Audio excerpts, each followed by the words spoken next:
One rainy afternoon in London, the coldest Mafia boss in England walked into a small art shop, and an 8-year-old girl ran out and thrust a watercolor painting into his hands. The painting depicted a family. The man in the painting had the same scar as him, the same eyes, and the smile he had buried 13 years earlier. The child looked up and said, "This is my dad." Adrian Voss stood frozen. Friends, if this story touches your heart, please like and comment the name of the city you're reading so I know how far my story has come. Don't leave, because what happens next will change everything. The rain had been falling since noon and showed no sign of stopping. It came down in thick, unbroken sheets against the narrow windows of Marlowe's Art Supply, a shop tucked between a dry cleaner and a closed-down newsagent on Garrett Lane in Wandsworth. The kind of street that didn't appear on tourist maps. The kind of shop that survived not on foot traffic, but on regulars. Painters who knew what they wanted, teachers restocking classrooms, the occasional amateur who wandered in from the cold. Clara Whitmore had owned the shop for 6 years. She'd painted the front door herself, a deep navy blue that had since faded to something closer to gray, and she'd never gotten around to repainting it. There was always something more urgent: a burst pipe, a school permission slip, a supplier invoice 3 weeks overdue. She was standing behind the counter sorting through a box of flat brushes when the bell above the door chimed. She didn't look up immediately. The Wednesday afternoon rush, such as it was, had thinned out an hour ago, and she assumed it was the delivery man returning with the package he'd failed to leave earlier. She finished counting the brushes, rubber-banded them together, and finally glanced up. It was him. She set the brushes down. Her hand was completely still, which surprised her, because her chest was not. Adrian Voss stood in the doorway, shaking rain from his coat. He was taller than she remembered, or maybe she'd just spent enough years shrinking the memory of him down to something she could live with. Dark coat, open at the collar, hair shorter than before, graying at the temples now. The scar along his left jaw was the same. That hadn't changed. She doubted it ever would. He didn't see her yet. He was looking at the rack of brushes near the door. The synthetic filberts he'd been buying for the past 6 weeks without ever once picking up anything else. She'd noticed. She noticed everything about the Wednesdays he came in, which was why she'd spent the last 6 weeks arranging to be in the stockroom during that precise window of time. Today she'd lost track of the hour. He looked up. The recognition moved across his face in a way she'd seen only a handful of times in the years she'd known him. Slow, and then all at once, the way a wall doesn't crack until it does. Neither of them spoke. The rain tapped against the window.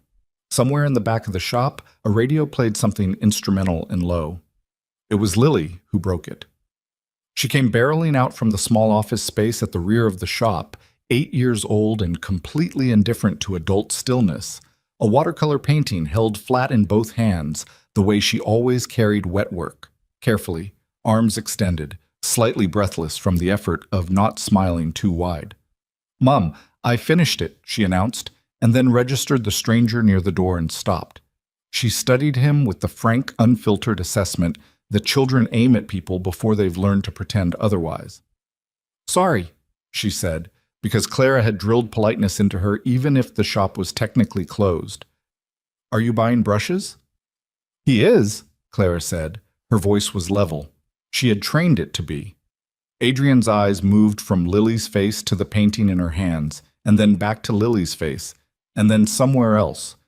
Somewhere Clara couldn't follow. Some interior place he'd always had that she'd never fully mapped.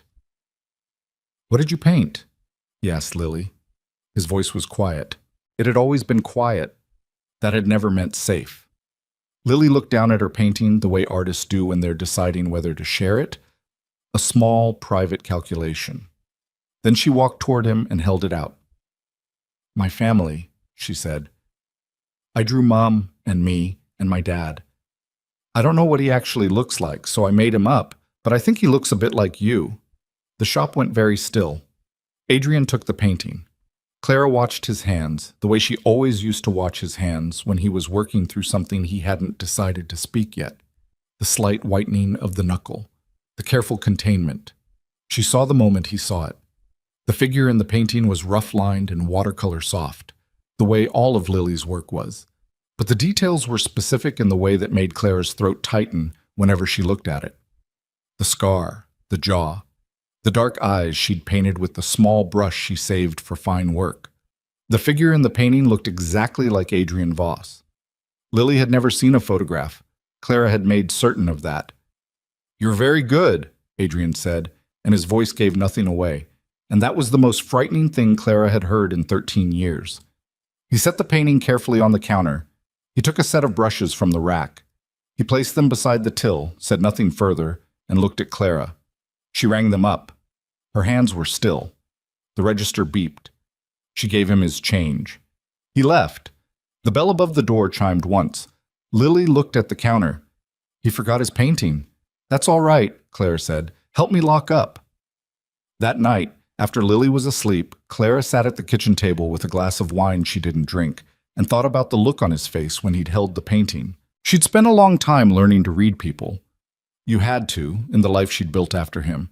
And what she'd seen on Adrian Voss's face in the moment before he'd put the painting down was not suspicion or curiosity or the cold calculation she remembered from their worst years together. It was recognition, and that was worse. Adrian drove 3 blocks before he pulled over. He sat in the dark with the engine running and the rain hammering the roof of the car, and he looked at his hands on the steering wheel. He turned them over, back, over again. He was not a man given to being shaken. He had built a life, a particular kind of life that required the ability to sit across from dangerous men and project absolute stillness.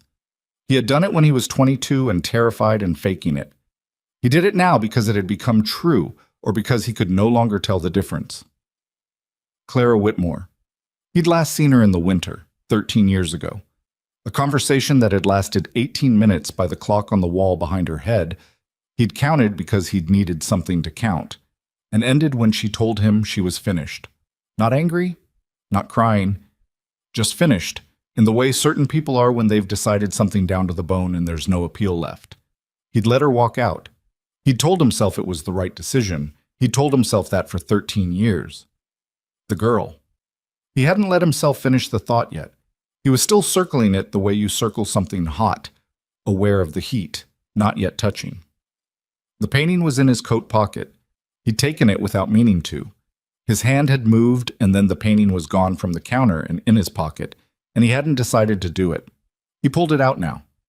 In the dim light from the street, the colors were washed out, blues and browns and a smear of yellow that was probably the girl's own hair. The 3 figures were small but confident, the way children draw people before they understand proportion and scale. The mother figure had Clara's posture exactly. Lily had captured that without knowing she'd captured it, the particular way Clara stood with her weight slightly forward, always ready for something. And the father figure. Adrian held the painting closer to the window. He was not a vain man. He did not spend much time thinking about his own face. But the scar along the jaw of the figure in the painting was not a generic artistic choice. It was placed exactly where his was, running from just below the left ear to the corner of the mouth, a gift from a broken bottle at 19, before any of the rest of it. And the eyes. They were painted with careful small strokes, dark and slightly too close together, which was not an interesting artistic decision for a child to make unless she'd had a model. The girl was 8. Clara had left 13 years ago. Adrian did the arithmetic. He had done it in the shop, in the 3 seconds between Lily holding out the painting and him taking it, and he'd done it precisely because he was the kind of man who needed to finish a calculation before he could allow himself to react to it. 8 years old, 13 years since Clara left. She would have been pregnant before she walked out of that room. She would have been pregnant when she told him she was finished, and she hadn't said a word. He sat in the car for a long time. The rain slowed and then stopped, and the street outside became very quiet. He drove home. Adrian's house was in a private road in Clapham, not the kind of house that announced itself. The neighborhood was respectable, the kind of respectable that came from old money sitting quietly next to new money without either side making a scene. He'd chosen it deliberately. Nothing that looked like wealth, nothing that looked like a target. His head of security, a man named Porter, was waiting in the entrance hall with a tablet and the particular expression he wore when there were things that needed deciding. "Not tonight," Adrian said, hanging up his coat. Porter hesitated. "It's about the Eldon Street meeting." "Not tonight." Porter nodded once and disappeared. Adrian poured 2 fingers of scotch in the kitchen and didn't drink it and stood at the window looking at the garden. The garden was neat because he paid someone to keep it neat. He had never once sat in it. That struck him now as relevant in a way he couldn't fully articulate. He took out his phone and opened the number he had for Marcus Hale, the man he used when he needed information that couldn't be requested through official channels. Marcus had worked for 3 different intelligence services before deciding that private work paid better and came with fewer institutional constraints. He was expensive and precise and had never once failed to find what Adrian asked for. Adrian typed, "I need a full profile. Clara Whitmore. Last known, Wandsworth, SW, London. Discreet. No flags, no contact." He sent it and set the phone face down on the counter. Then he picked up his scotch and finally drank it and stood in his kitchen in the dark and thought about a little girl who had painted his face from memory without knowing she was doing it. The report came back in 48 hours. Marcus was thorough. He always was. Adrian read it in his office on the 2nd floor, door locked, phone on silent. He read it twice, then a 3rd time, working through it the way he worked through anything that had potential consequences, methodically, without letting the emotion of it interrupt the intake. Clara Elizabeth Whitmore, 34 years old, born Exeter, degree in fine arts from Central St. Martin's, graduated with distinction, no criminal record, no notable associations. She'd opened Marlowe's art supply 6 years ago with a small business loan and a personal investment that matched almost exactly the inheritance she would have received from her mother's estate 2 years prior. The shop was modestly profitable, not enough to be wealthy, more than enough to be stable. She owned the flat above it outright. 1 child, Lily Rosa Whitmore, 8 years old, born 11 months after Clara's last recorded interaction with the Voss organization. Enrolled in a local primary school. No listed father on the birth certificate. That line stopped him. No listed father. He'd looked at that for a long time. The report also included, without Adrian having specifically requested it, a note from Marcus at the bottom. She tried to reach you, twice in 2012, once in 2013. Letters sent to your office via the organization's registered address. All received and signed for. None forwarded to you. The signatures belong to E. Crane. Adrian set the report down. Everett Crane had been with the Voss family since before Adrian was born. He'd managed the household when Adrian was a child, managed the organization's legitimate front offices when Adrian took over, managed Adrian's correspondence and schedule, and the 1,000 administrative details that a man running what Adrian ran could not afford to micromanage. He was 71 years old. He had gray hair and a precise handshake and had never once in Adrian's memory raised his voice. Adrian had trusted him more than any person alive. He read Marcus's note again. All received and signed for, none forwarded to you. He sat with that for a long time, longer than he normally allowed himself to sit with anything, because he was aware, he was always aware, that the way he responded to information like this in the first moments would set the course of everything that followed. He could not afford to be wrong about this. He could not afford to move before he understood the full shape of it. He picked up the phone and called Marcus. "I need to know everything Crane touched in 2012 and 2013, he said. Everything. Correspondence, finances, external contacts, everything. That's a lot of ground. You have a week. A pause. You'll pay the rate for rush work. I'll pay double, Adrian said, if you find what I think you're going to find. He hung up. Then he stood up from his desk, went to the window and looked out at the London rooftops in the gray morning light, and understood, with the particular clarity of a man who has made his life from understanding things before other people understand them, that the ground beneath everything he'd built was not as solid as he'd believed. He went back to the shop. Not on Wednesday. He waited until a Tuesday, the afternoon, when the street was quiet and Lily would likely be in school. He told himself he was going to observe. He told himself he hadn't decided anything. The navy door was propped open. Through the window, he could see Clara behind the counter, talking to a woman who was holding 2 rolls of canvas and trying to decide. He watched Clara listen with her full attention the way she always had. That was something he remembered, the precise quality of her attention, how it felt to be on the receiving end of it. She'd given that to him once. He'd taken it for granted in the way you take for granted things you believe will always be there. He went inside. Clara saw him immediately. The woman with the canvas did not notice the shift in the room because she wasn't looking. Clara kept her expression even. Adrian gave her credit for that. He browsed the brushes. He waited. The woman bought one roll of canvas and left. The shop was empty. Clara came around from behind the counter, arms crossed, and stopped 8 feet from him. Not aggressive, just placed, like she was deciding where the boundary was and marking it with her body. "You didn't come for brushes," she said. "No." "Then what do you want, Adrian?" He looked at her. He hadn't looked at her properly in the shop last week, not in the way that allowed for honest assessment. There'd been too much happening in too short a time. He looked at her now. She was thinner than she'd been. She had the look of someone who'd been doing hard work for a long time without complaint, which was different from the look of someone who was struggling. Clara had never been a woman who struggled visibly. "I want to talk about Lily," he said. The silence lasted long enough that he counted it. "She's mine," he said. Not a question. I'm not asking you to confirm it," he said. "I'm telling you I know. And I need you to tell me why you didn't." Clara breathed in slowly. She looked at the floor and then at him, and her jaw was set in the way it got when she was working through something she had every right to be furious about, but wasn't going to let herself be. Not yet. "I tried," she said. 3 times. I wrote to your office. I never received them. I know that now." A pause. "I didn't know it then. I thought you'd made your choice." He processed that. "And you thought that was possible? That I would—" "You'd made a lot of choices by that point," she said. "None of them were what I would have chosen." That landed. He let it. "I need to know her," he said. "That's not how this works." "Clara." "She's 8 years old," Clara said, and her voice was very controlled and very precise, the way it got when the precision was the only thing holding the rest of it back. "She doesn't know you exist.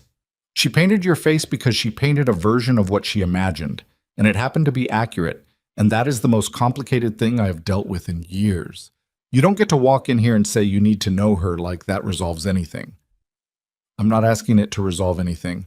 "Then what are you asking?" He didn't have an answer for that. He was aware of the gap where the answer should have been, the absence of a clean response, which was unusual enough that it registered. "Time," he finally said. "I'm asking for time to understand what this is." Clara looked at him for a long moment. He couldn't read her the way he used to. She'd gotten better at this, or he'd gotten worse, or both. "You have to understand something," she said. "My daughter's life is quiet and safe and normal. If that changes, it won't. Don't make promises you can't keep. You were never good at keeping those." He didn't argue with that. He couldn't. "Give me a week," he said. "Just let me—" He stopped. He was not a man who groped for words. "Just let me see her. From a distance. Let me understand what I'm looking at." Clara was quiet for a long time. "1 week," she said finally, "and then we talk again. And I mean talk. Not you deciding and me reacting. Talk." "Agreed." He left.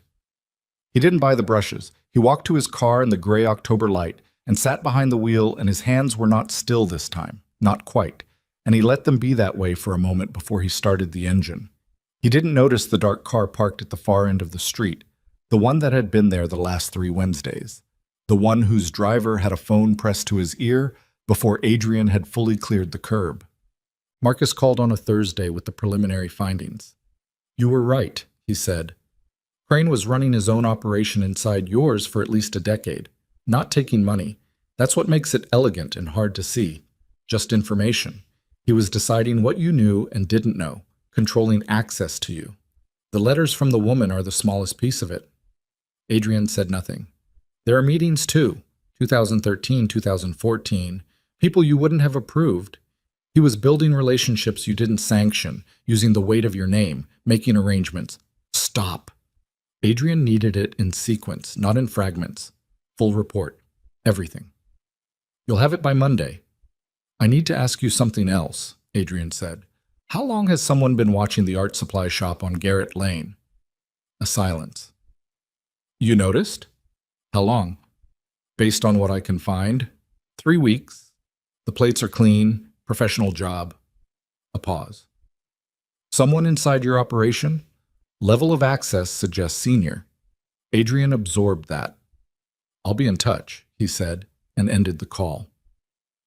He sat at his desk in the locked office and understood, with the particular chill of someone who has spent years anticipating threats from outside, only to realize the architecture of the threat had always been internal, that the woman and the child he had only just found were already being watched by someone who wanted leverage over him.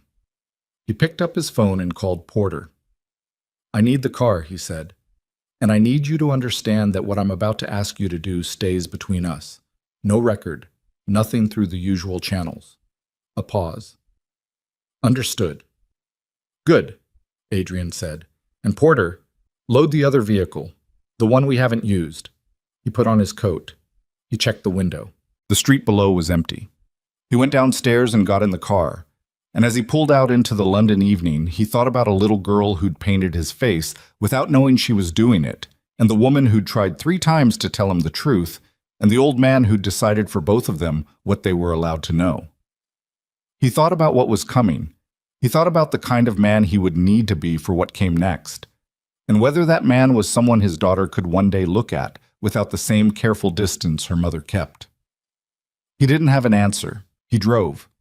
3 streets behind him, the dark car pulled away from the curb and followed.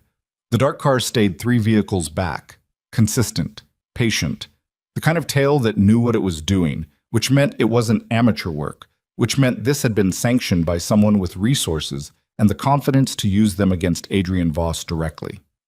That was the part that sat wrong. Porter drove.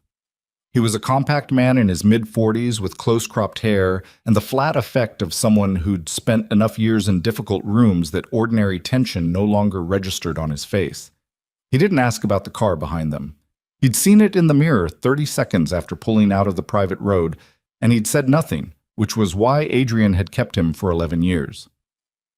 Garrett Lane, Adrian said. Porter changed lanes twice in quick succession without signaling, took a left that added 7 minutes to the route, and the dark car matched every move with the unhurried confidence of someone who didn't care whether they were seen. They want you to know, Porter said. Yes. That was a message in itself. Someone had decided that Adrian knowing he was being watched was acceptable, preferable, even, which meant the watching wasn't about gathering information. It was about pressure. It was about demonstrating access. Stop the car, Adrian said. Porter pulled over on a residential street in Balham. Engine running, the dark car slid past them without slowing, continued to the end of the block, and turned. Gone. Or appearing to be gone, which was not the same thing. Adrian took out his phone. He called Marcus. The car just made itself known, he said when Marcus picked up. Deliberately, someone wants me distracted, or rattled. Or both. The shop. I need eyes on it, not yours. Someone Crane doesn't know about. That's a short list. Find someone on it, Adrian said and hung up. He looked out the window at the dark street. A man was walking a dog on the opposite pavement, collar turned up against the cold, completely indifferent to the 2 men sitting in a car with its engine running in the dark. Ordinary city. Ordinary Tuesday night. The entire city full of people who had no idea what was being arranged in the dark seams between the visible world and the one underneath it. Take me home, Adrian said. Porter drove. Chatta. He didn't sleep. He sat at the desk in the upstairs office with Marcus's preliminary notes spread across the surface and worked through them the way he'd worked through hard problems since he was a young man, methodically, without flinching, following each thread to where it led, even when where it led was somewhere he didn't want to go. Everett Crane had been managing Adrian's correspondence since 2009. The arrangement had seemed logical at the time.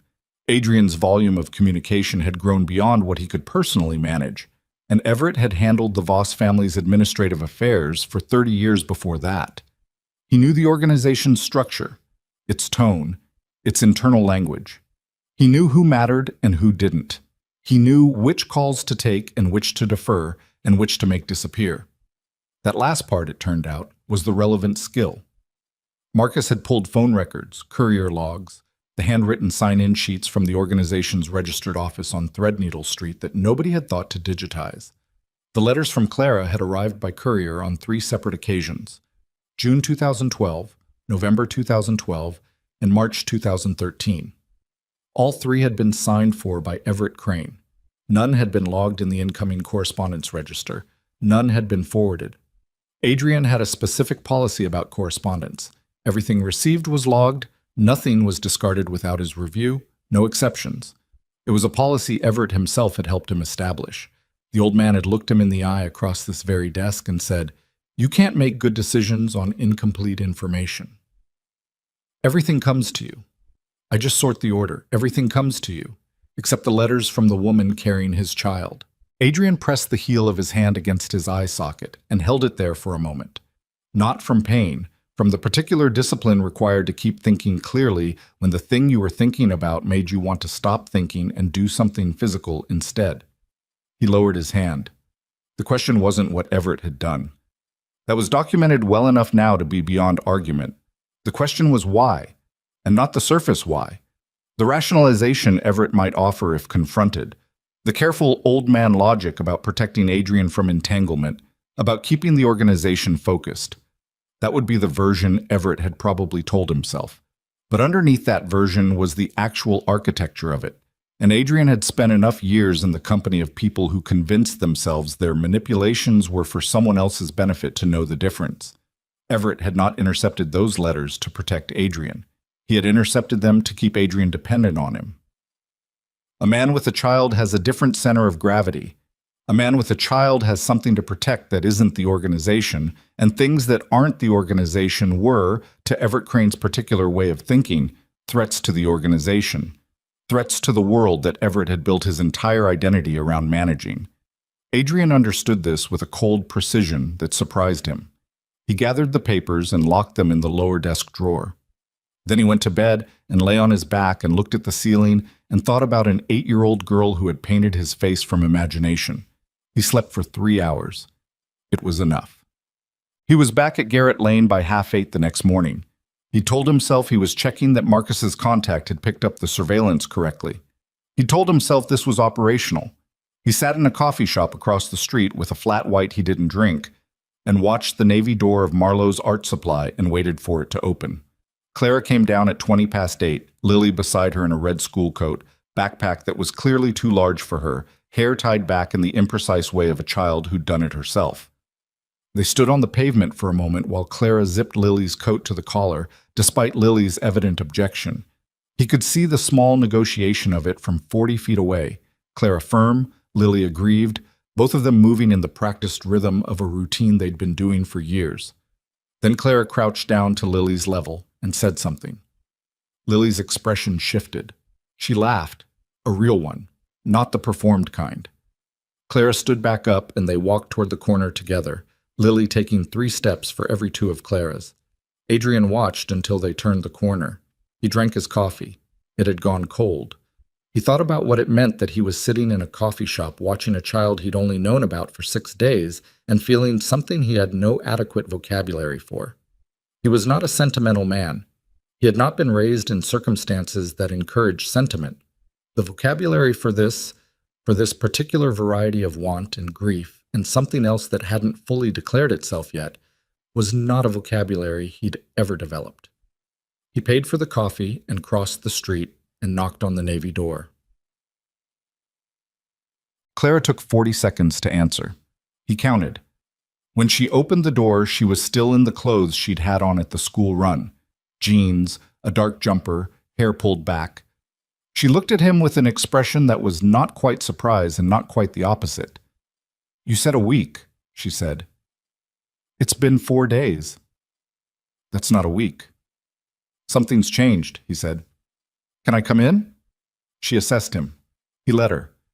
Then she stepped back and he came inside. The shop was not yet open. The lights were half up, the kind of ambient morning light that made everything look slightly underwater. She went behind the counter and picked up a mug of tea she'd clearly been midway through, and she didn't offer him one, which was fine. "Someone's watching the shop," he said. The mug stopped halfway to her mouth. "How long?" she said. "At least 3 weeks, possibly longer." He watched her face move through the information, the initial stillness, then the careful management of what came after it. They're not watching the shop. They're watching me watching the shop. She set the mug down. Why are you watching the shop? Because you're in it. Adrian? Clara. He kept his voice level. Someone inside my organization knows about you, about Lily. They've been surveilling this address since before I started coming here on a regular basis, which means they found out some other way. And they want me to know that they know. That's not surveillance, that's a threat. She was quiet for a moment. He could see the effort it took her to stay steady, the controlled breathing, the deliberate stillness she'd always used when she was processing something that frightened her without wanting to let the fear do the processing for her. What do you need from me? She said. Not a question exactly. More like an inventory. I need you to change your routine, not dramatically, nothing that looks like flight, but the school drop-off, the route you take, the times. You're asking me to rearrange my daughter's life because of your problems. Yes, he said. That's what I'm doing. She looked at him steadily. Do you know who it is? Not yet. But you have a candidate. He said nothing. Adrian, her voice had an edge in it now. If you know who's doing this and you're not telling me, I have a suspicion, he said. I'm not going to tell you who until I'm certain, because if I'm wrong, I will have given you information that could make this worse. And if I'm right, he stopped. If I'm right, I need to move carefully. One mistake, and this becomes something I can't control. Clara looked at him for a long moment. He'd always found her gaze difficult in a way that other people's gazes were not. Most people looked at him and saw the surface, the controlled exterior, the deliberate projection of weight and authority. Clara had always looked at him like she was checking the temperature of something underneath. She doesn't know, Clara said. About you. About any of this. She thinks her father is someone who left before she was born, and that's the whole story. She's 8 years old, and that story is sufficient for her right now. And I need you to understand that whatever you're dealing with on your side, that... She stopped, breathed. That doesn't get near her. It won't. You said that last night, too. I know. You keep saying things like they're facts you can just decide. I know, he said again, and he heard in his own voice the particular inadequacy of the repeated word, the way it acknowledged what she was saying without being able to counter it. He had no counter. She was right. He had a history of deciding things without full command of the variables, and the consequences of that had been bearing down on both of them for 13 years without him knowing it. Change the routine, he said. Starting tomorrow. I'll have someone I trust check the address. Not one of my regular people. I don't want your people near my shop. I understand. I'm not sure you do. He held her gaze. I'm trying to protect you. You're trying to fix something you had a hand in breaking, she said, and it was not cruel. It was just precise. That's not the same thing. He left. He called Everett that afternoon. Not to confront him, not yet. He called because not calling would be the deviation from pattern, and the last thing Adrian needed right now was Everett Crane noticing that the pattern had changed. He called to listen to the old man's voice, the way he always listened to people when he already suspected them. Not for what was said, but for the quality of the performance. Adrian. Everett's voice was warm in the way it always was, the warmth of long familiarity, competence, the particular ease of a man who believes his position is unassailable. I've been trying to reach you. The Eldon Street business won't wait past Friday. I'll deal with it Thursday, Adrian said. How are you, Everett? A slight pause. Barely perceptible. Fine. The knee's giving me trouble in this weather. You know how it is. I do. He let a beat pass. I've been thinking I should come by. We haven't had dinner in a while. Another pause, this one fractionally longer. I'd like that very much. Saturday? Saturday's good, Adrian said. I'll have Mrs. Hartwell prepare something. Looking forward to it. They said their goodbyes with the ease of 30 years of familiarity. Adrian put the phone down and sat very still. The pause had been there, both of them. The old man was not certain of what Adrian knew, but he was not certain that he didn't know either. That uncertainty would move through him now like a slow contamination. It would change small things, the way he filed things, the calls he made, the people he contacted. And Marcus would see the changes, and the changes would tell Adrian what he needed to know. He texted Marcus, "Watch Crane from now, everything." Then, Marcus's full report arrived on Monday. Adrian read it at the locked desk with the door closed and his phone face down and a glass of water he didn't drink. He read it in order, from the beginning, without skipping to the conclusions. He had learned long ago that the conclusions meant nothing without the sequence that produced them. The sequence was this. Everett Crane had begun making unauthorized contacts in 2011. Not with rivals. That would have been straightforward treachery, and Adrian would have seen it. Instead, Everett had been cultivating relationships with men on the periphery of Adrian's organization, men in mid-level positions who handled logistics and money movement and didn't interact with Adrian directly. Men who were capable and ambitious and had never been given sufficient acknowledgement. Everett had acknowledged them. He'd passed them small pieces of Adrian's attention, a word here, a recommendation there, always through the steward's office and always in the name of organizational efficiency, always in ways that positioned Everett as the access point. Over 12 years, he'd built a quiet network of obligation, a constellation of men who owed their advancement not to Adrian Voss but to Everett Crane, and who knew it, and who had been patient. The letters from Clara were almost an aside, a personal act embedded in a larger structural one. He'd intercepted them not only to protect his vision of how Adrian's life should look, but because a child, a legitimate heir, a blood claim, would have restructured the organization's succession in ways that didn't involve the network Everett had spent a decade quietly building. The surveillance on Garrett Lane had begun 3 weeks ago.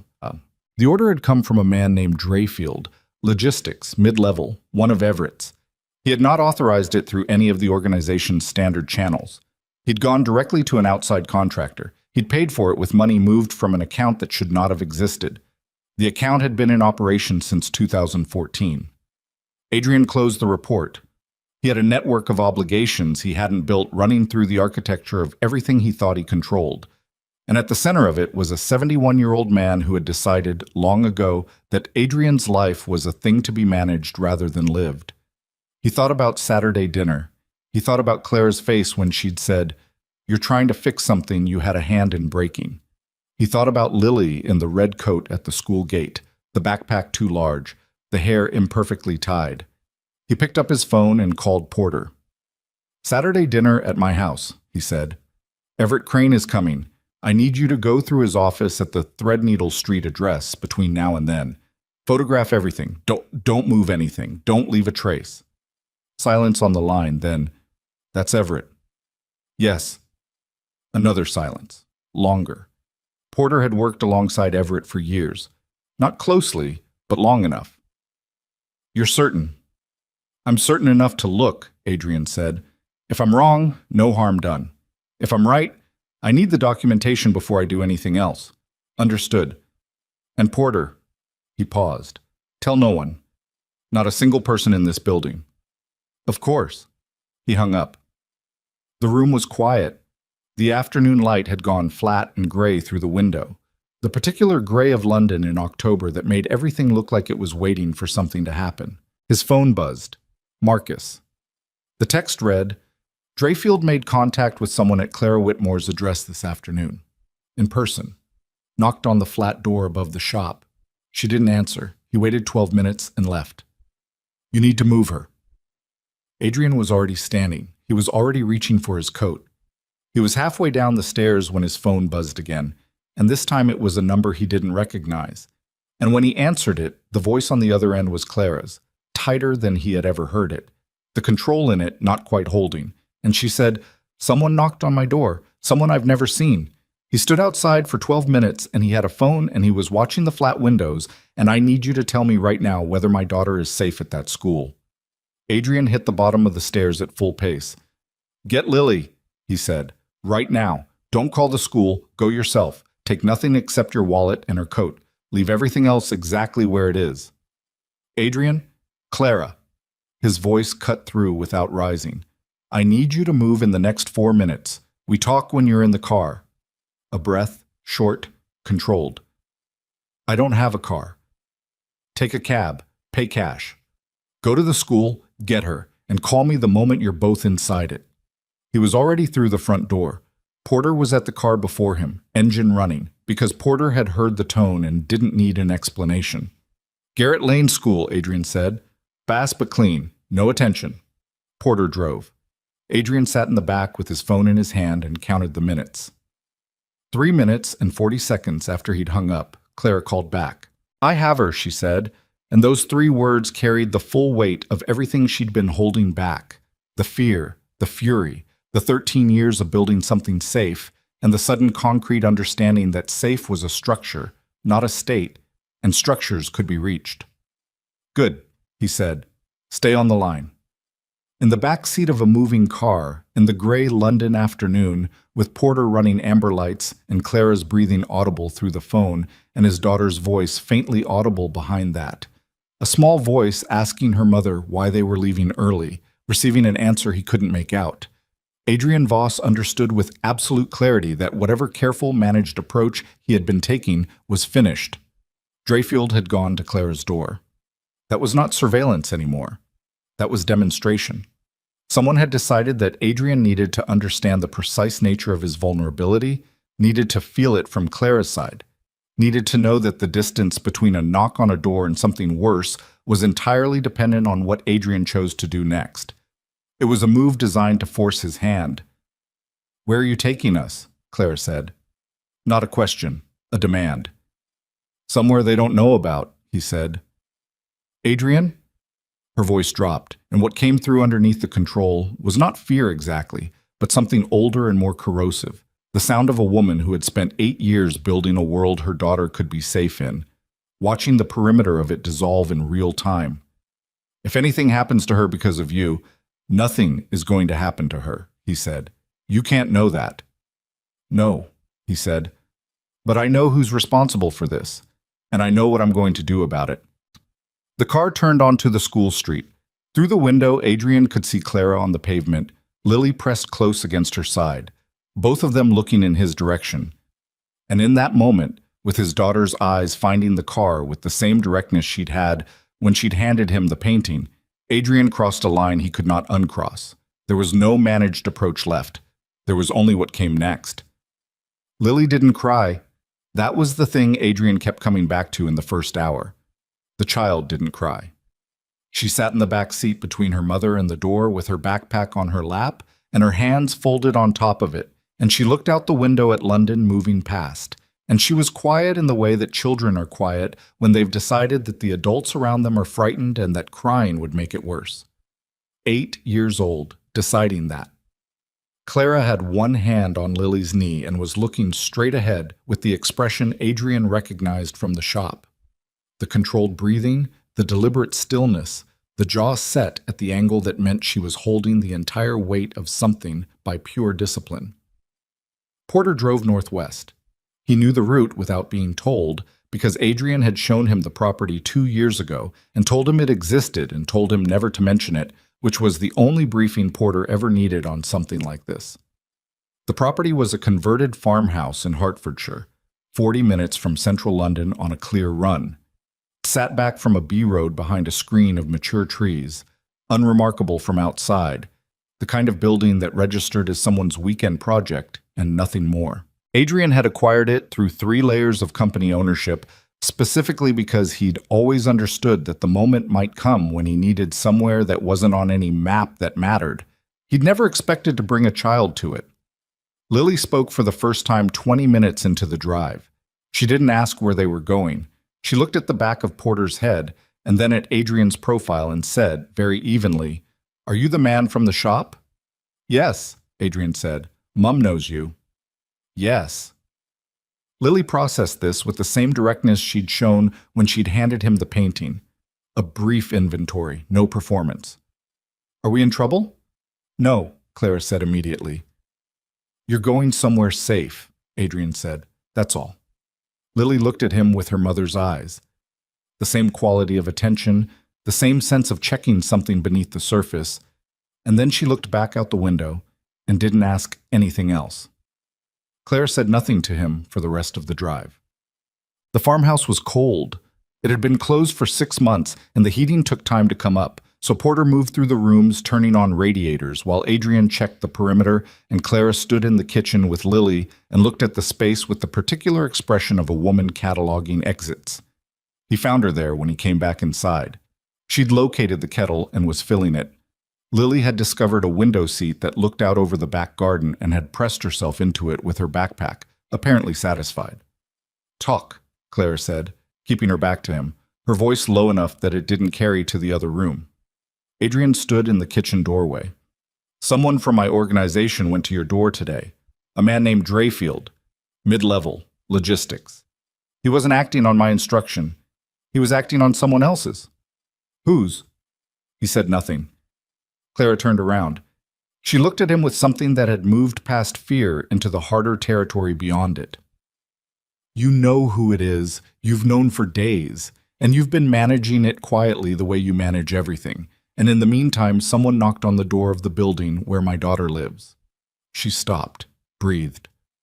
"So I'm asking you one more time, and I need you to answer me like I'm a person and not a variable in your calculation. Whose?" "Everett Crane," he said. The name landed. He watched it land. Clara knew the name. She had never met Everett, but she knew the name because years ago, in a different life, Adrian had spoken of him the way you speak of the furniture that was there before you arrived, the permanent things. "The steward," she said. "Yes." "The man who intercepted my letters." "Yes." She turned back to the kettle. She stood there with both hands on the counter and her head down, and she was very still for a moment that lasted longer than he expected. When she spoke again, her voice had changed. Not louder, but stripped of the last layer of management. "How long have you known?" "Confirmed? 4 days. Suspected longer." "And you came to the shop. You had me change our routine. You told me you were handling it." A pause. "While his man was watching my building." "I didn't know about Drayfield until this afternoon." "But you knew about Crane." "Yes." She turned around again and looked at him with something he had no comfortable response to. "What was your plan, Adrian? What were you going to do? Have dinner with him Saturday and work it out quietly while my daughter went to school past a man with a phone watching her building? I needed documentation before I moved. If I confronted him without... I don't care about your documentation." Her voice was still low, but the precision of it was gone, replaced by something raw. "I care about that girl in the other room. I care about the 8 years I spent building something safe for her. I care that you walked back into our lives 6 days ago, and now we're in a farmhouse in the middle of nowhere because someone you trusted decided we were leverage." He didn't defend himself. There was no defense available that wasn't also an evasion. "I'm going to fix this," he said. "You keep saying that." "Clara, make it true," she said. "Stop saying it and make it true." The kettle boiled. She turned away and made tea for herself and for Lily, and he stood in the doorway, and the silence between them was the particular kind that isn't empty but full of the 13 years between them, full of the version of this conversation that had never happened, full of all the things that had been decided without either of them being present to object. Short. Porter drove back to London that night. Adrian stayed. He told himself it was operational. Someone needed to be at the property in case Everett moved faster than expected, in case the situation required a decision that couldn't wait for a 40-minute drive. He told himself this and was aware that it was not entirely true, that part of what kept him at the farmhouse was the knowledge that Lily was asleep in the second bedroom down the hall, and that being 40 minutes away from that fact felt, for the first time in his adult life, like a distance he wasn't willing to accept. He sat at the kitchen table with his phone and worked. Marcus had sent 3 updates through the evening. Drayfield had returned to Garrett Lane at 6:30 to find the flat dark and the shop locked, and had made 2 phone calls from the pavement, both to the same number, a clean phone registered to nobody. The clean phone had last pinged a tower in Kensington. Everett Crane's home address was in Kensington. Marcus's final message of the night. "Porter accessed Threadneedle Street this afternoon before you called him in. He photographed everything. I've been through it. You need to see this in person, not over a message. Come in tomorrow morning." Adrian typed back. "Early, 7. He put the phone down and looked at the kitchen wall and thought about what Marcus's tone meant. The particular restraint of a man who dealt in difficult information and had learned to calibrate urgency carefully. Marcus did not say you need to see this in person unless what he'd found was worse than what had already been documented. He thought about what could be worse. He thought about it for a long time, alone in the cold kitchen of the farmhouse, and he didn't arrive at an answer that made him feel anything except the particular hollowness that comes from understanding that the ground is further down than you thought. Clara was awake when he passed the sitting room at midnight. She was on the sofa with her legs drawn up and a mug of something cold and a book open in her lap that she wasn't reading. The lamp beside her was on low. She looked up when he appeared in the doorway. "She slept," Clara said. "She asked if you were staying, and I said yes, and she said okay and went to sleep." A pause. "I don't know what to do with that." "She's adaptable," Adrian said. "She's been adapting her whole life." Clara looked down at the book. Single parent, small flat, a shop that runs close to the line every other quarter. She's never complained, not once. She just adjusts, makes it work. She turned a page without reading it. "I used to think that was strength. Now I'm not sure if it's strength or if she just never had the option of anything else." He came and sat in the chair across from her, not close. He wasn't sure what proximity was appropriate, and he'd rather leave that uncertain than get it wrong. "She has options now," he said. Clara looked at him. "Don't do that." "What?" "Make promises out of guilt. It's not a good foundation for anything." "It's not guilt." "Then what is it?" He thought about how to answer that honestly. "I looked at the painting," he said, "the one she gave me. I've looked at it every day since, and what I keep coming back to is that she painted something real without knowing it was real. She painted a version of me that she invented, and it was accurate. And I don't know what that means scientifically or philosophically or any other way, but it means something that I don't have a word for yet." Clara was quiet. "I missed 8 years," he said. "I can't recover them. I understand that. But I'm not operating from guilt. I'm operating from the fact that she exists and I exist, and the time between now and whatever comes next is not something I'm willing to waste." Clara looked at him for a long moment in the low lamplight. Then she looked away. "Go to sleep," she said. "You said you're going into London early." He went to sleep. Mahwat. Marcus was at the Threadneedle Street office at 7, which meant he'd been there earlier. There was a second coffee cup on the desk, already cold, and the set of his shoulders when Adrian came through the door was the posture of a man who had been sitting with something difficult for several hours. He didn't preamble. He turned the laptop around and let Adrian read. Adrian read. He read the first page and understood the shape of it. He read the second page and felt the ground shift in the specific, vertiginous way it shifts when you realize you've been standing on something that was never solid. He read the third page and stopped. He looked up, third page, and stopped. He looked up. "This is verified." "Everything on pages 1 through 3, Marcus said. "Page 4 I'm still working on, but the direction is clear." "How long?" Adrian said. "The account structure, 2014, is where the money starts, but the relationships go back further. Some of them go back to 2009. The year Everett took over Adrian's correspondence. He wasn't building a backup plan, Adrian said. He was working it through as he said it. The way you work through something you need to hear out loud to fully believe. He was building a replacement. Yes. He was going to move against me. Not immediately. He's patient. The network he's built, it's not a coup, it's a transition. He's been positioning the men he owns into roles where, when the moment was right, the organization would shift around you without a fight. You'd be isolated, neutralized. The whole thing would look like natural evolution. Adrian looked back at the screen, at the names, at the money, at the structure of it, the patient, methodical, decade-long architecture of replacement that had been assembled inside his own house by the man who had managed his correspondence, his schedule, his access to information, his understanding of his own organization.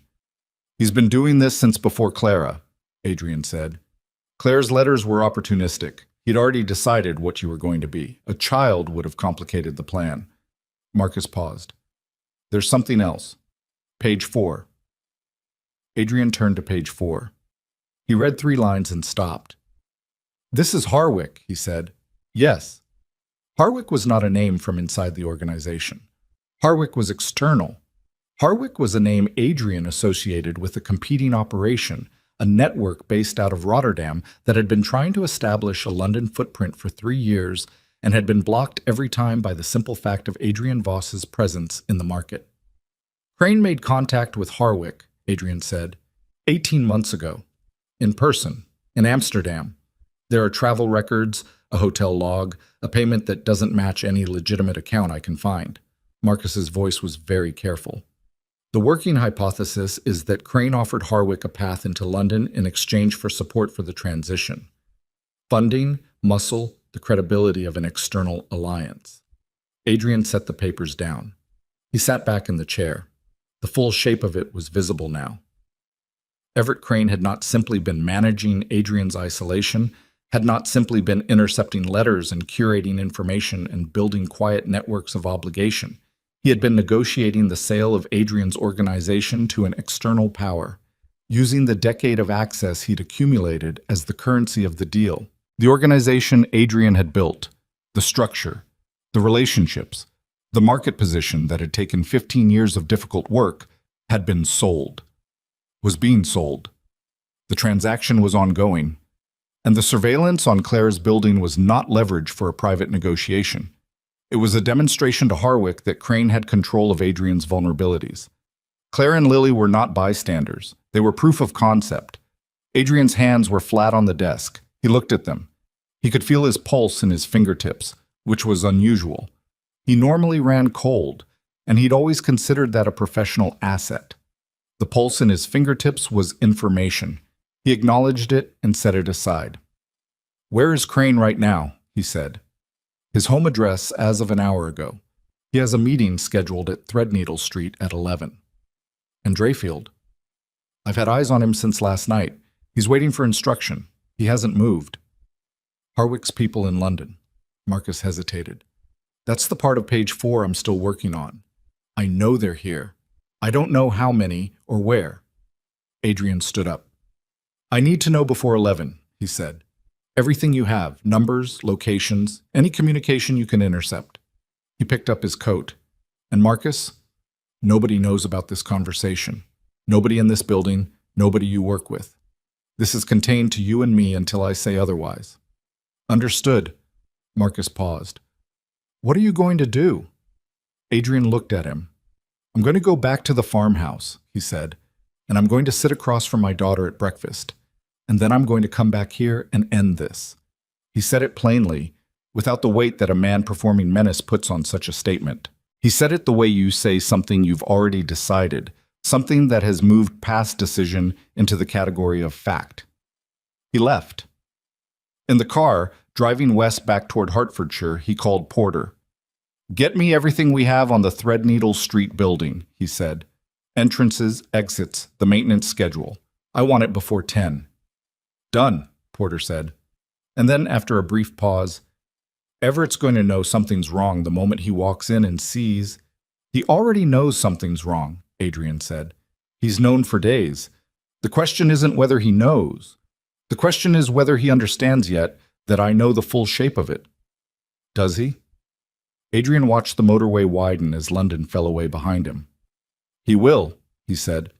"At 11 o'clock this morning, he will walk into that building, and he will see my face, and he will understand." He ended the call. The motorway opened flat and gray ahead of him, the October morning pressing down low and colorless, and he drove without music, without the radio, with nothing but the engine and the road, and the particular quality of silence that comes before something irrevocable. Lily was eating toast when he came through the farmhouse door at 7:30. She looked up without surprise, which surprised him. She had jam on her chin and was reading something, a paperback she'd apparently found on the farmhouse bookshelf, too old for her, but she was reading it with the concentrated frown of a child determined to extract meaning from difficulty. "There's tea," she said, without looking up again. "Mum made it before she went to shower." He sat down across from her. He poured tea. He looked at the child reading her book with jam on her chin in a farmhouse kitchen she'd never been in before. in a situation she didn't fully understand, with a calmness that was either extraordinary resilience or the particular courage of someone who has decided that the adults around her are going to hold the weight and she is going to trust that. And he felt something move through his chest that he had no name for and didn't try to name. "Is it good?" he asked. She looked up, considered the question seriously. "Some of it. The sad parts are good. The other parts are slow." "That's most books," he said. She looked at him with Clara's eyes, direct and assessing, and said, "Are you going to be around after this?" He held her gaze. He did not flinch from it, and he did not offer her the comfortable answer. "Yes," he said. "I'm going to be around." She nodded once, satisfied, and went back to her book. Clara appeared in the doorway a moment later, hair damp, and looked at the two of them at the table. And something moved across her face that she covered quickly, but not before he saw it. Not grief. Not quite hope either. Something that lived in the narrow space between those two things, fragile and unresolved. He stood. "I have to go." "I know," she said. He picked up his coat. At the door he stopped. "I told her I'd be around," he said. "I need you to know that's not something I said to comfort her." Clara looked at him steadily. "Then come back," she said. "That's all. Just come back." He drove toward London with the gray sky pressing flat above the motorway, and Everett Crane sitting in a Kensington house deciding he still had control of the variables, and Harwick's people somewhere in the city waiting for a signal that was never going to come, and the full weight of what the next 3 hours required settling across his shoulders like something he'd been carrying toward for 13 years without knowing it. He did not look in the mirror. He already knew what was behind him. He drove. He reached Threadneedle Street at 10:47. Porter was already there, parked in the service lane behind the building with the engine off and his jacket on despite the cold, standing outside the car the way he stood when he needed his hands free. Two other men Adrian trusted, not from the main organization, men from the outer edge who owed Adrian directly and had never once been in a room with Everett Crane, were positioned at the building's two street-facing exits. Marcus had sent the final update at 10:31. 4 Harwick operatives confirmed in London, 2 of them in a vehicle on Bishopsgate, 2 unaccounted for. Drayfield had left his flat at 10:15 and had not been picked up since. Unaccounted for. That was the variable Adrian couldn't close before walking in, and he'd made the decision to walk in anyway because waiting gave Everett time to understand the shape of what was coming and adjust. And Everett adjusting was the one thing Adrian could not afford. He went through the rear entrance. The building's legitimate tenant, an import consultancy that had occupied the 3rd floor for 11 years without ever asking questions about the other floors, was not in yet. The lobby was empty. The elevator smelled of cleaning fluid and old paper. He took the stairs. The 2nd floor was where Everett kept his office. Not Adrian's office, that was on the 4th floor, the room where the organization's actual business got conducted. Everett's office was smaller, deliberately unassuming, the room of a man who wanted you to understand he was support staff rather than principal. Adrian had always read that modesty as genuine. He understood now that it was the most precise performance the old man had ever given. He opened the door without knocking. Everett Crane was at his desk. He was 71 years old, gray-haired, impeccably dressed in the way he'd always been, a man whose physical presence communicated careful maintenance rather than vitality. He was reading something when the door opened. He looked up. He took one full second to register who it was and what the expression on that face meant. And in that second, Adrian watched the performance dissolve. Not dramatically, not all at once, but the way a held breath releases. The shoulders, the jaw, the particular set of the eyes. Then Everett folded his hands on the desk and composed himself.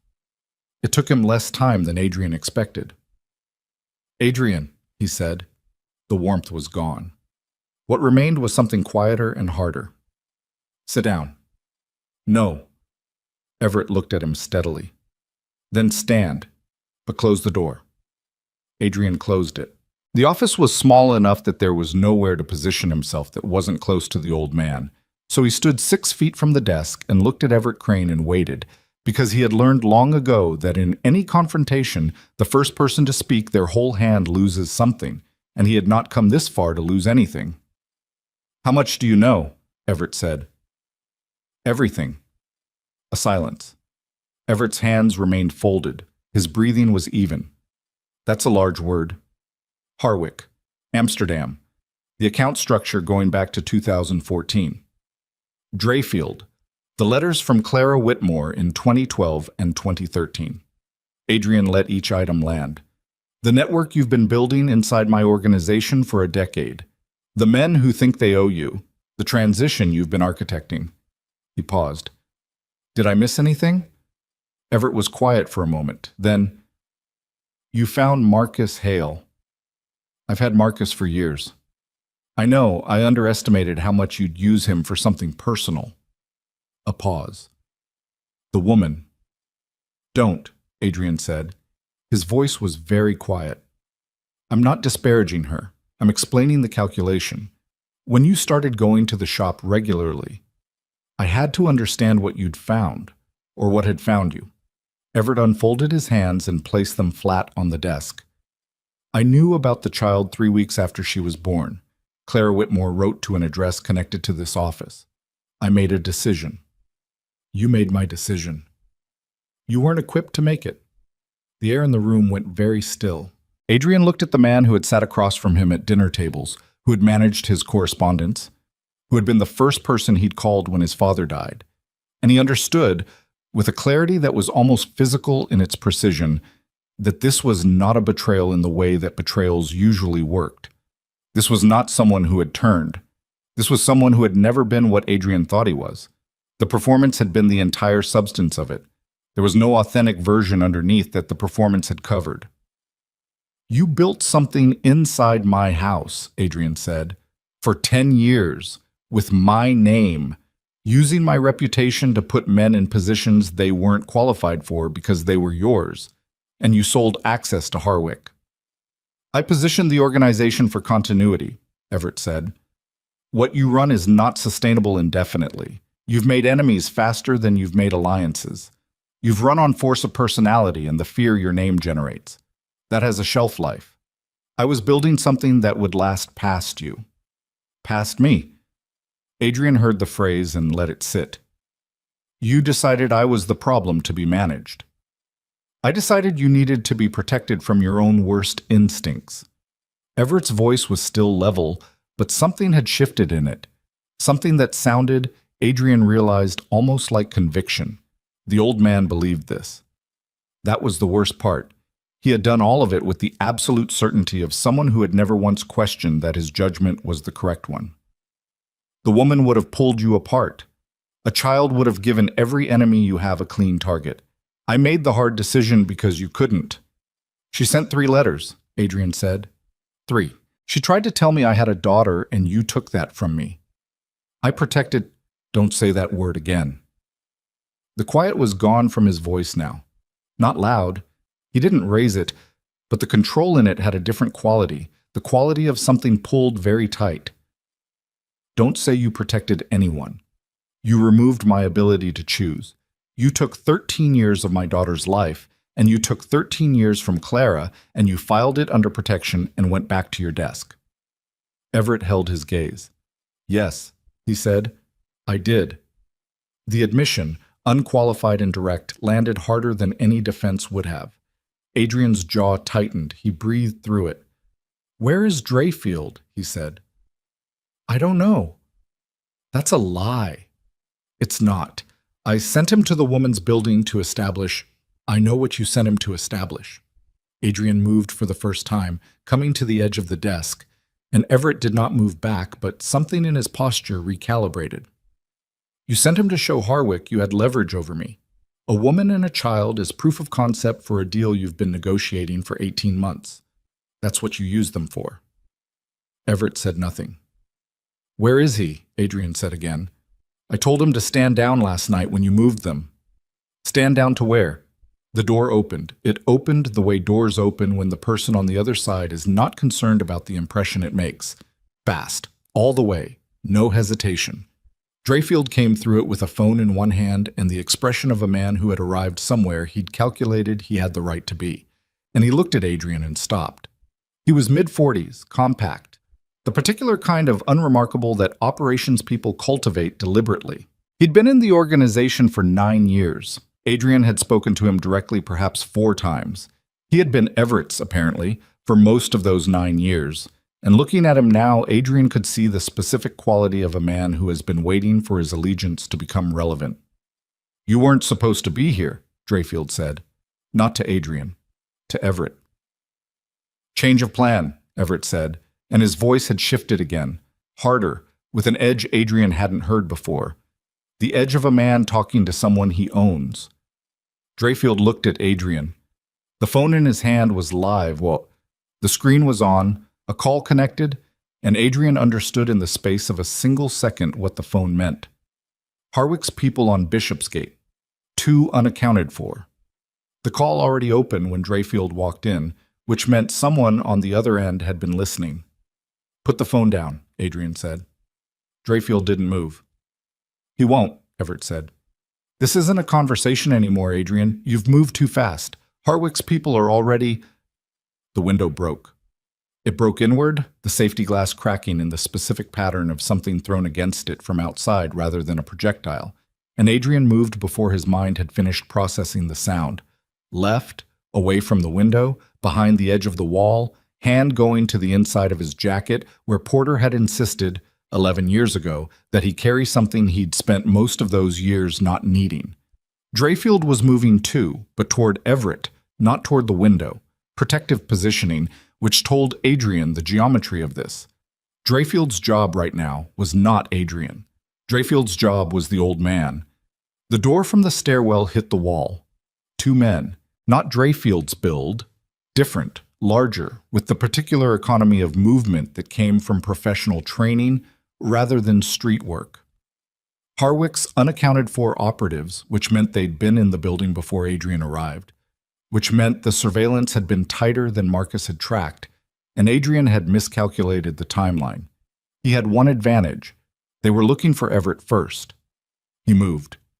He hit the first man at the shoulder while the man's attention was still oriented toward the desk, and the impact drove them both into the doorframe with enough force that Adrian felt it in his collarbone, a deep structural pain that he registered and set aside because there was no useful thing to do with it right now.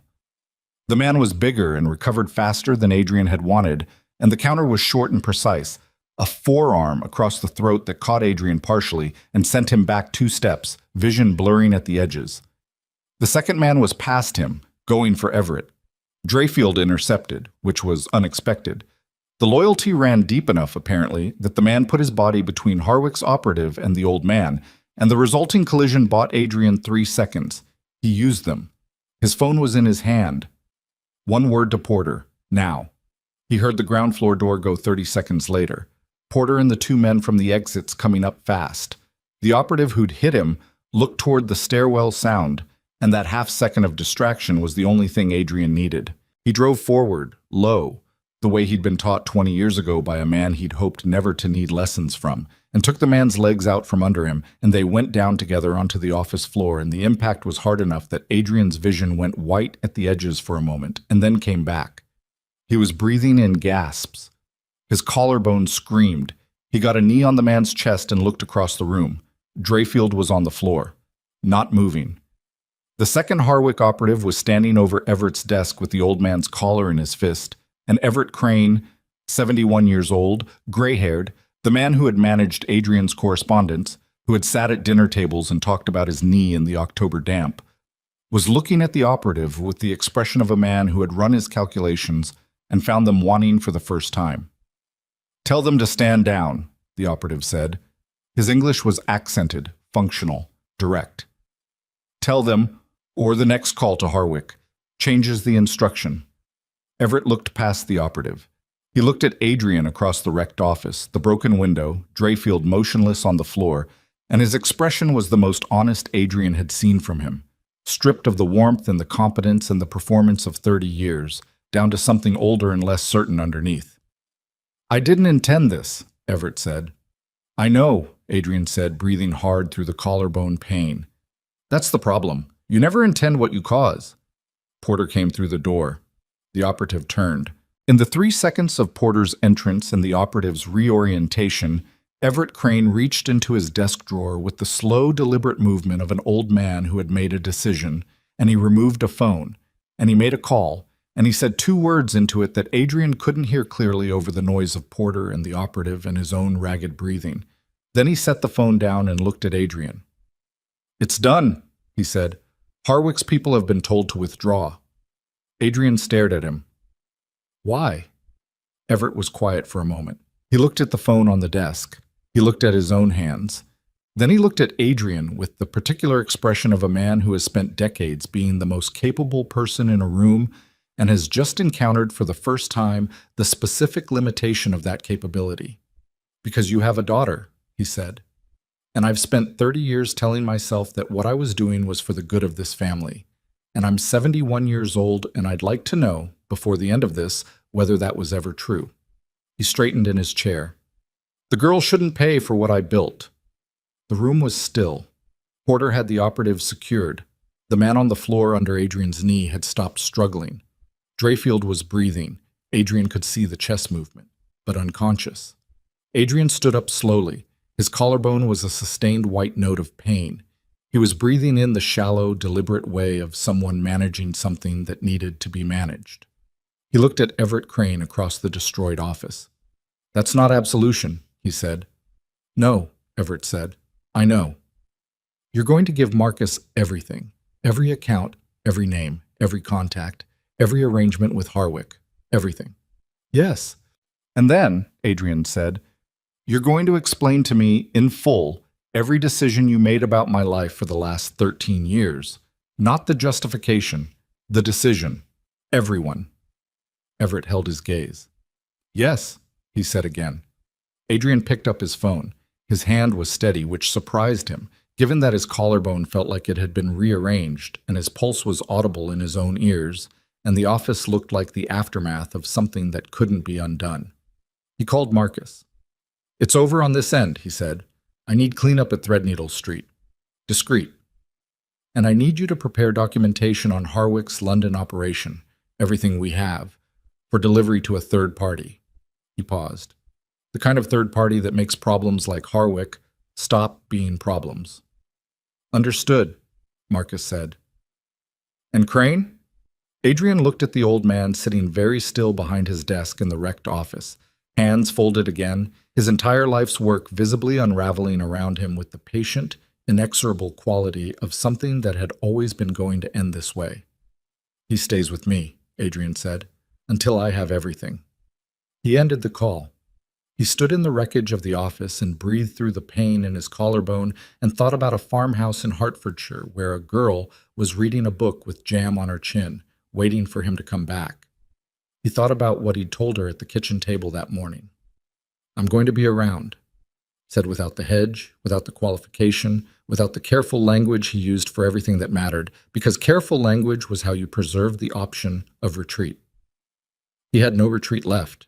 He'd burned it deliberately, the way you burn a bridge, not because you have to, but because you need to know you can't use it. "Porter," he said, "here. Get a car to Hertfordshire. Text me when it's outside the farmhouse." He didn't look away from Everett. "And call ahead. Tell them I'm coming back tonight." Porter left without a word. The operative was on his feet now, secured, saying nothing. The professional silence of a man who understood the situation had resolved in a direction he hadn't been sent to facilitate. Drayfield was conscious, sitting against the wall with his head down, breathing carefully.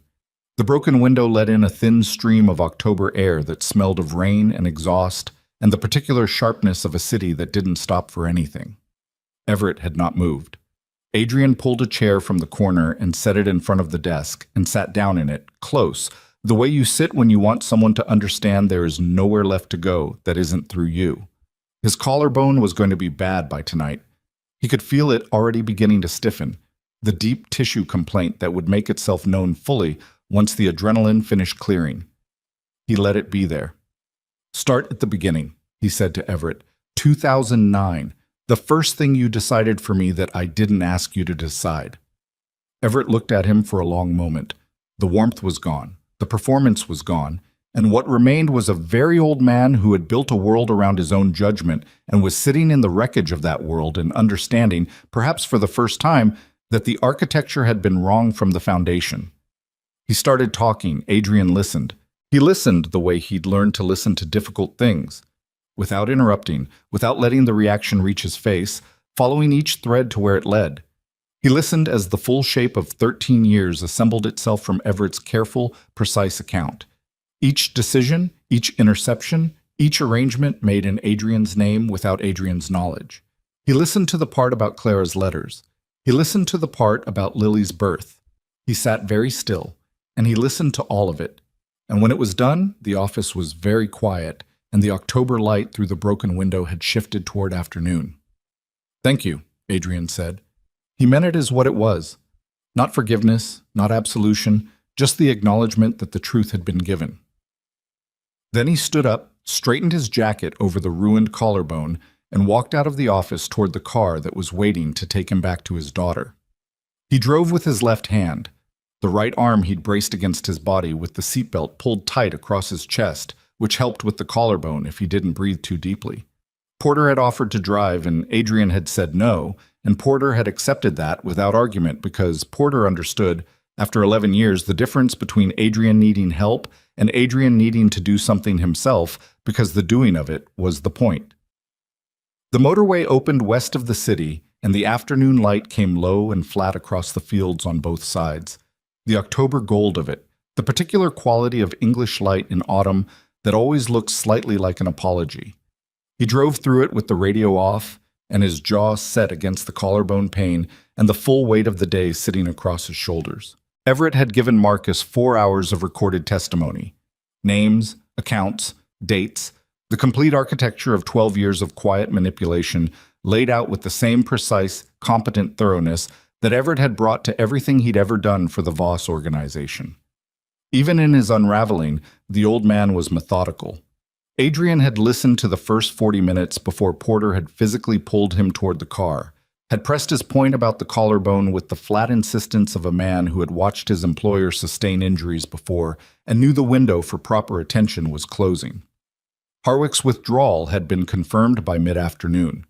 Marcus had managed the documentation transfer to the third party, a particular kind of regulatory body that asked the kind of questions that made organizations like Harwick's London operation collapse inward without requiring Adrian to be present when they did.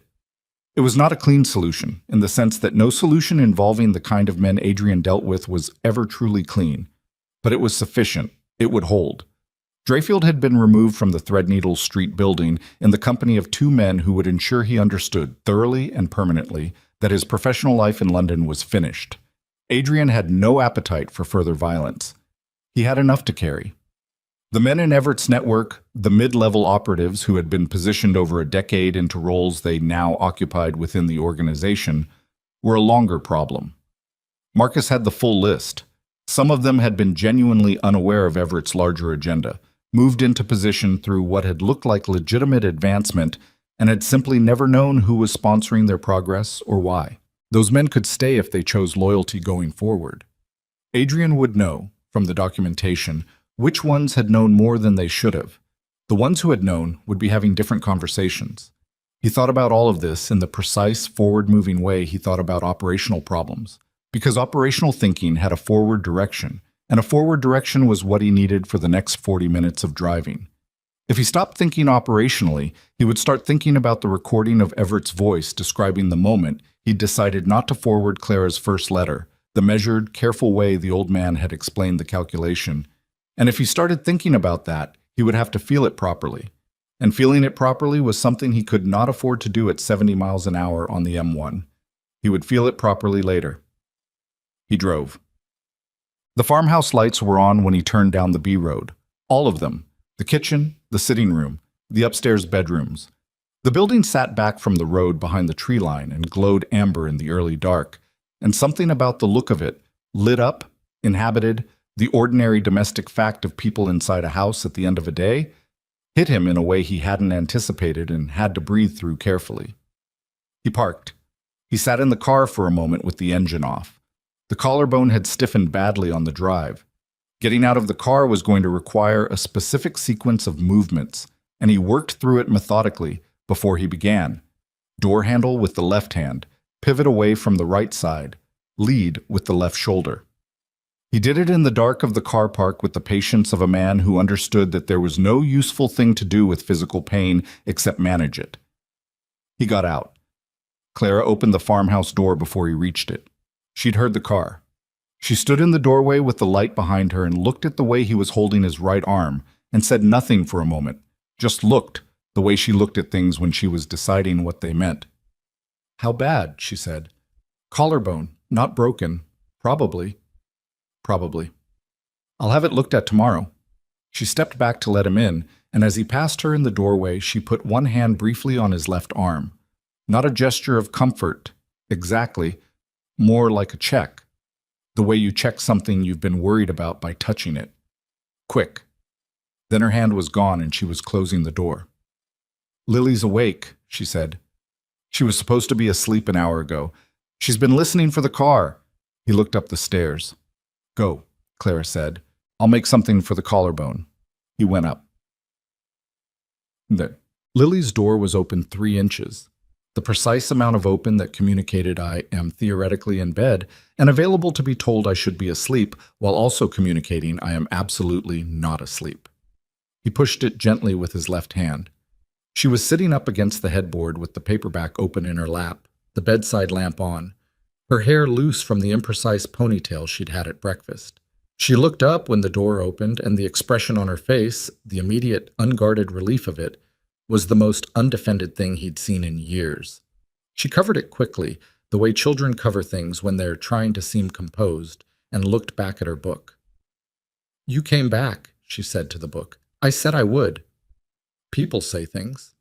He came into the room and sat carefully on the edge of the bed, favoring the left side, angling away from anything that might contact the collarbone.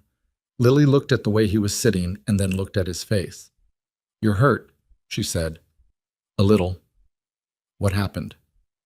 Some things that needed to be finished got finished. She absorbed this. She had her mother's quality of processing, the brief internal inventory, the absence of performed reaction.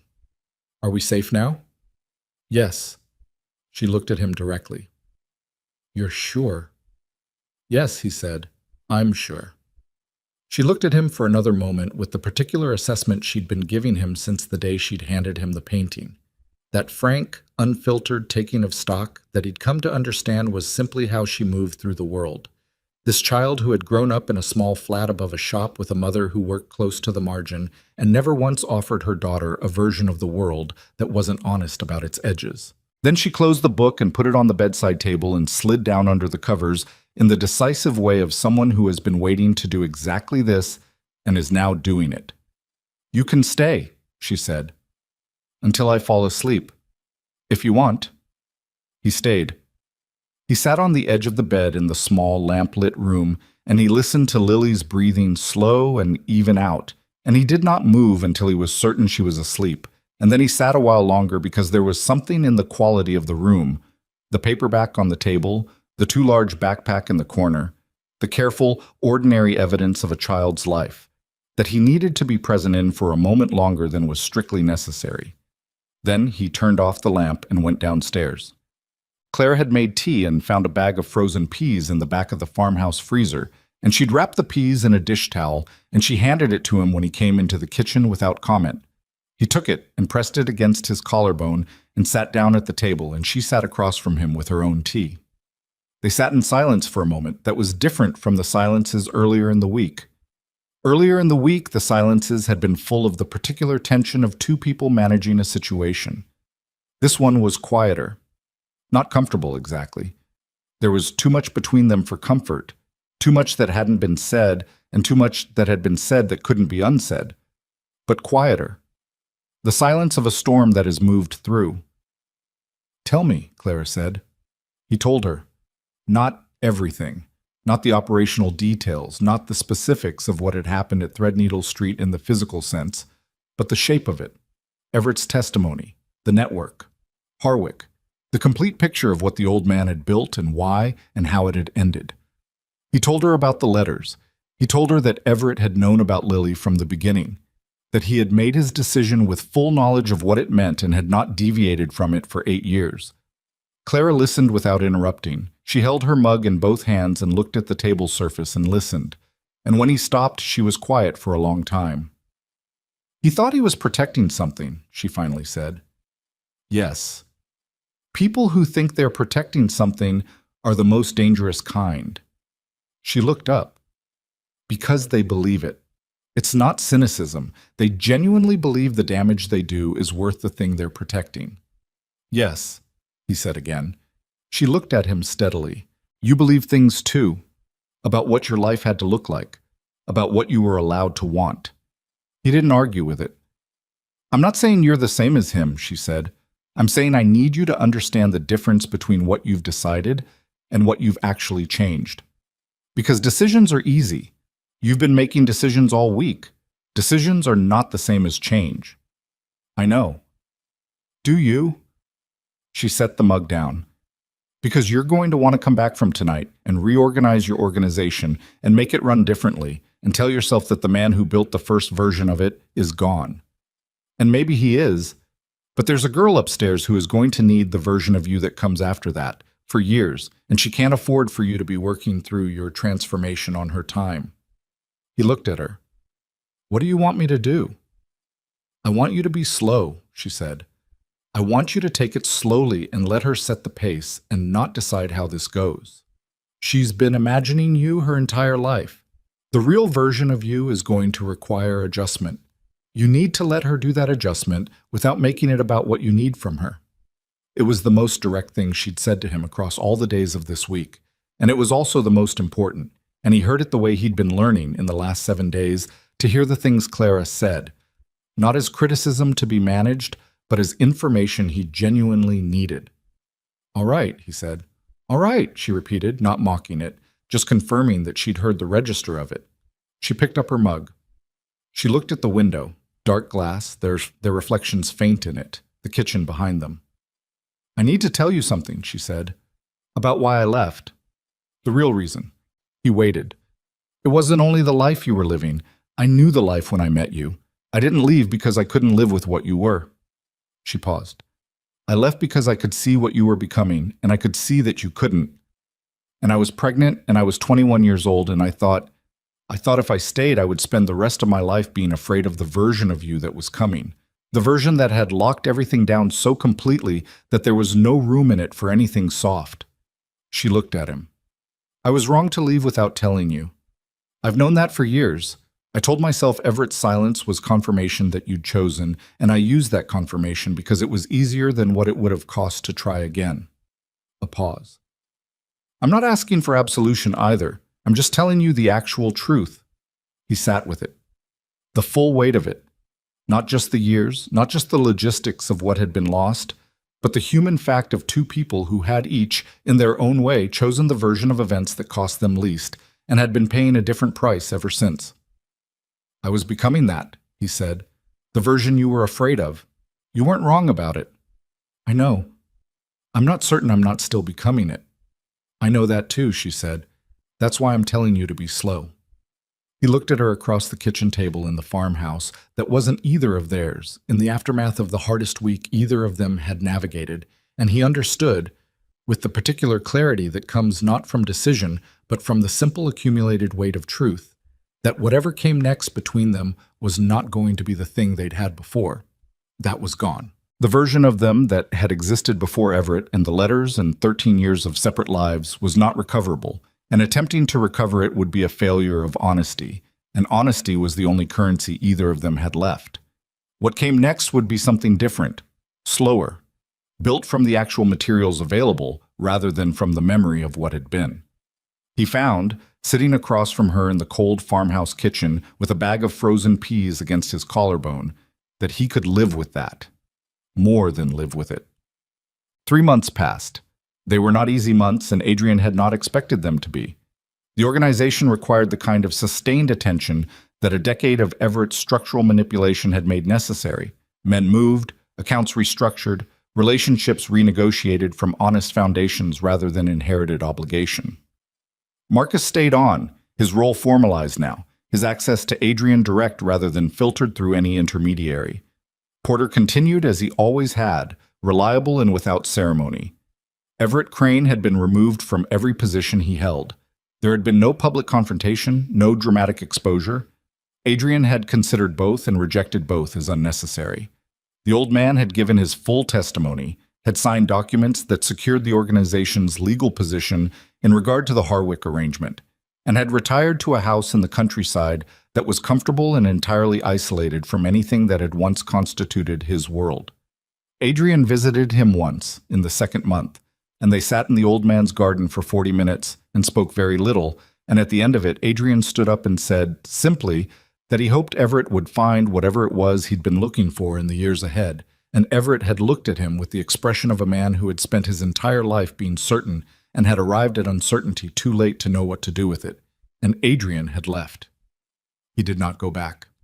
The Threadneedle Street office was redecorated, a small renovation that nobody on the outside would notice and that everyone on the inside understood perfectly. Lily chose the pace. That was what Adrian kept coming back to across those 3 months. The way the child managed it with an instinctive precision that no adult in the situation could have matched. She did not rush toward him, and she did not hold back from him. And the distance she kept was not suspicion, but simply the honest calibration of someone assessing something new. She told him on a Wednesday afternoon in November that she'd like to show him the spot in Wandsworth Park where she went to draw. She said it matter-of-factly, while eating an apple at her kitchen table, as though it were a minor logistical item. He said he'd like that. They went on the Saturday, the three of them, and Lily found her spot, a bench near the west boundary with a particular view of the tree line. And she set up her watercolors, and she drew while Adrian sat beside her and watched without commentary, which was what she'd implicitly asked for by not asking him for his opinion. Clara sat on the other end of the bench and read. At some point during the second hour, Lily shifted sideways on the bench and leaned very slightly against Adrian's arm. She didn't comment on it. She kept drawing. He kept still, the way you keep still when something has arrived that you don't want to disturb. The park was full of ordinary Saturday afternoon life, dogs, children, the slow drift of people with nowhere particular to be. The light was November thin, and the trees were mostly bare, and the air smelled of cold earth and dead leaves and the distant suggestion of rain. It was not a remarkable afternoon. It was the best afternoon he'd had in 13 years. Clara opened the larger studio in December. It was 3 doors down from the original shop on Garrett Lane, a space she'd been eyeing for 2 years. A former furniture showroom with high ceilings and north-facing windows that threw the kind of diffuse, even light that painters spent careers chasing. The renovation had taken 6 weeks, and a budget that Adrian had offered to contribute to, and that Clara had declined twice before accepting on the third offer, on the condition that the contribution was a loan at a specified rate of interest with a written repayment schedule. He'd agreed without argument, which had made her look at him with the assessing quality that he'd come to understand meant she was revising something. The studio had teaching space for 12, a supply section that replaced the original shop's function, and a gallery wall along the south end where Clara planned to rotate student work through the year. On the opening day, when the last nail had been driven and the last shelf had been leveled and Clara stood in the center of the empty space looking up at the light coming through the north windows, Lily came in from the back room where she'd been unpacking supply boxes and walked directly to the gallery wall. She stood in front of it for a moment. Then she went back to the supply room and came back with the small watercolor painting she'd made 8 weeks before Adrian had ever walked through the navy door. The painting of a family, 3 figures, the father with the scar, and the dark eyes. She found the right nail on the gallery wall, and she hung it herself, standing on a step stool, her tongue slightly out with the effort of getting it level. She stepped back and looked at it. "That's where it should be," she said, with the decisive authority of someone who has located the correct position for something after a long search. Clara looked at the painting on the wall and said nothing for a moment, and her face did the thing it did when she was holding something that was too large to process quickly. The controlled stillness, the jaw, the careful breathing. Adrian stood beside her and looked at the painting, the 3 figures, the small girl between the 2 adults, the father with the scar she'd painted from imagination and gotten exactly right.